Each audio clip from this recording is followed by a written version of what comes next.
Hey, it's Heather with Wonder Fun Books, and this is part 3 in the 4-part series of reading aloud to your children. And in this one, we're going to tackle nonfiction.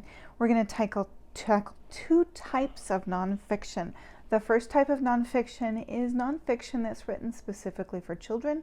Usually it has lots of pictures and is easily accessible for children. And then the second bit is nonfiction that is written for adults in the form of chapters and things like that without pictures. There are different ways to read each sort, and so I'm going to demonstrate that for you, demonstrate those 2 different types for you. The second way is good for homeschoolers and so forth, but honestly, there are a lot of kids who are very drawn to nonfiction, and so as they get older and their books stop having a lot of pictures in them, it's still going to be important to read aloud to them, and you can read newspapers to them and magazines and things like that. You are not stuck reading books, but you might not have the pictures to go along with it that you have for young children. So don't stop reading to them, but there are slightly different techniques that you use. Okay, so the first example that I'm going to use is Usborne's First Encyclopedia of the Human Body, and this is one of the neatest books to read aloud to kids. Well, I mean, frankly, I love all of Usborne's nonfiction because it's got such great pictures. But when you read a book about the human body specifically, you can actually point to parts of your own body or parts of the child's body where it pertains to them. So you've got the movement piece in there pretty much already. So like, for example, if you're going to talk about your brain, you can poke to your brain. If you're going to talk about your tongue, you can show the parts of your tongue. This part tastes sweet, and this part tastes salty, and this part tastes bitter, and that kind of thing. So you can actually show on your own body or on their child's body, and I'll show you what that might look like. Okay, so the first page I wanted to share with you guys is the taste and smell page, and so you want to read the whole page, but you want to read all the little bits if they have the attention span. Keep in mind that some kids are not going to have the attention span that other kids will, and so in order to increase the attention span for nonfiction, you just read little bits at a time and then close the book. And then pick the book back up again and read the next little bit, and that kind of thing. So you might not be able, the child's attention span might not be enough to read these little bits, so you just read the bigger bits, if that's the case. But I'm going to read the whole page for you. Okay, so taste and smell. Imagine if pizza, and do you hear the difference? Imagine, as opposed to imagine da da da da da da da da da da. Okay, so modulating the voice is key regardless of what type of book you're reading. Imagine if pizza and chocolate tasted the same. Or if you couldn't smell your dinner cooking. Without taste and smell, you wouldn't be able to enjoy your food. Smells can warn you of danger. If you smell smoke, you know that something is burning. Nose job. Smells are tiny particles that float off things and go up your nose. Now, you might want to pause here for effect and talk about some of the things that go up your nose. What are the things that you can smell? You can smell things like cinnamon and vanilla and I don't know, chicken. But you can probably also smell poop, which is kind of gross when you think about it. Okay, smells are tiny particles that float off things and go up your nose. High inside your nose, there's a patch of teeny tiny hair-like nerve cells. They sense the smell particles and send a message to your brain. Now, as you can see, I'm actually underlining the words with my fingers. That's a really good way to help kids learn that these are words, and words make up sentences, and sentences make up paragraphs. And they can read along with you as you're reading aloud, because their visual, if they're on your lap, that is, because their visual sense is they'll be able to read as fast as you underline as they get better at reading. So underlining things with your finger is never a bad idea, no matter how old the child is, as long as they're like under the age of about 10. All right, so this shows, and this meaning this is the picture, okay? This shows what happens inside your nose when you smell a flower. Smell particles, that's what these are, float in the air. And so here's the flower, here's the smell particles. Smell particles go in through your nostrils. And then so you can point to your nostrils. And they go up to the nerve cells. This big empty space is called your nasal cavity. And then you might be able to say, look, your nasal cavities are here and here. Okay, or you can point to them on your child's face. Oh, and here's your tongue. And then it says nerves in here carry a smell message to your brain. These are nerve cells that can sense smells. Okay, so that's an example of, just one page. It took a minute or two to read. And some kids might not have the ability to listen to the whole thing, but as they get older, they will. And again, just make sure that you're gonna bring it down to your children's level. Don't get impatient with them. Unless you're homeschooling, there's no real, or unless you're actually reading aloud because you're supposed to.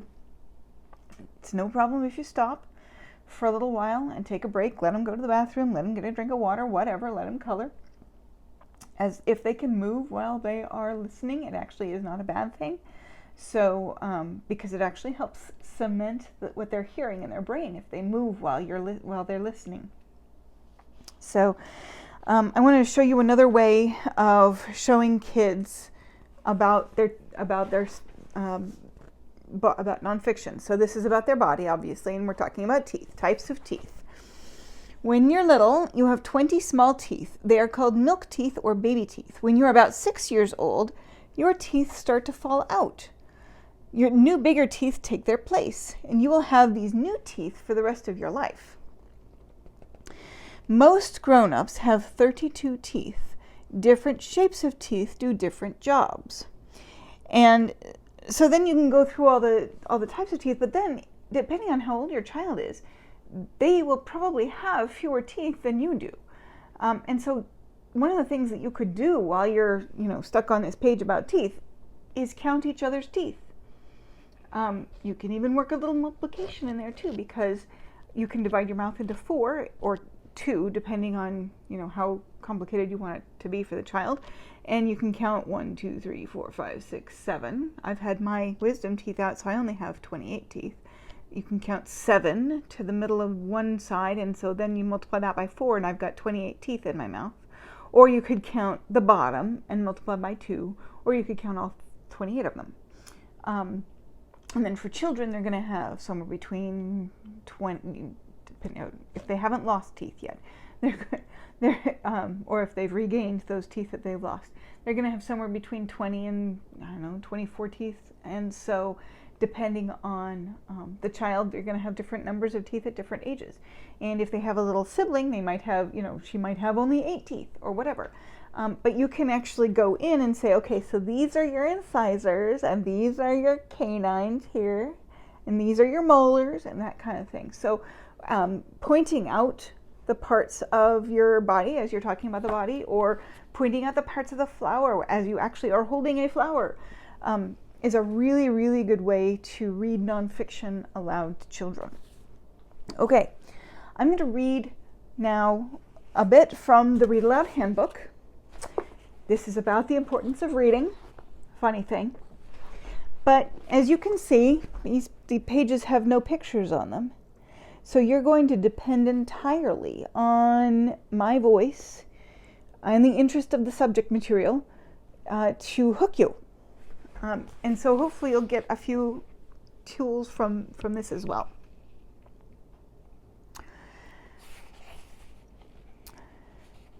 Of all the endorsements for reading aloud, The following is the most unusual and perhaps the most sobering. Back in the mid-90s, 2 men and a woman sat talking in an office of the University of Kentucky Medical Center. One man was an epidemiologist, and you might have to look that up. If you're reading aloud to kids, you might, what's an epidemiologist? You can stop like that. That's perfectly okay. The other man was a neurologist, which deals with the brain, and the woman was a psycholinguist, and a linguist is somebody who deals with language. And by the way, those were parenthetical citations which were not in the book. All were involved in what would become a celebrated Alzheimer's study. 2 of them had been researching an order of nuns, and you can stop and say, well, what's a nun? Who had consented to regular mental examinations and brain autopsies upon their death. And they had all turned their personal records over to the researchers. The autopsies, when coupled with autobiographical essays written by the nuns when they were about 22 years old, showed a clear connection. Those with the densest sentences, the most ideas jam-packed into a sentence without breaking them into separate clauses. Those with the densest sentences were far less likely to either to develop Alzheimer's or to show its ravages. Simply put, the larger the vocabularies and the more complex the thinking processes in youth, the less chance of Alzheimer's damage later, even if they develop the disease. Could this rich vocabulary and crammed thinking process in one's youth be an early insurance policy against Alzheimer's? As the 3 discussed these issues, the neurologist, Bill, who was a father of 2, asked Susan, the psycholinguist, what does this mean for our children? In his absorbing book about the study, Aging with Grace, David Snowden, the epidemiologist, describes what followed.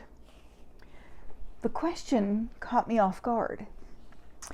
When I saw the look on his face, I realized that he was asking as a father, not a scientist. Bill has 3 grown daughters, and it was clear he wanted to know whether he and his wife Barbara had done the right thing as parents. Or done the right things, I should have said, as parents. Read to them, Susan answered. It's that simple. It's the most important thing a parent can do with their children. Susan explained that the idea density depends, the density is the jam-packed part. Idea density depends on at least 2 important learned skills, vocabulary and reading comprehension. And the best way to increase vocabulary and reading comprehension is by starting early in life by reading to your children, Susan declared. I could see the relief spread over Bill's face. Barbara and I read to our kids every night, he said proudly. In the years since our study came out, I have been asked his question many times. Parents ask me if they should play Mozart to their babies, or buy them expensive teaching toys, or prohibit television, or get them started early on the computer. I give them the same simple answer Susan gave to Bill. Read to your children.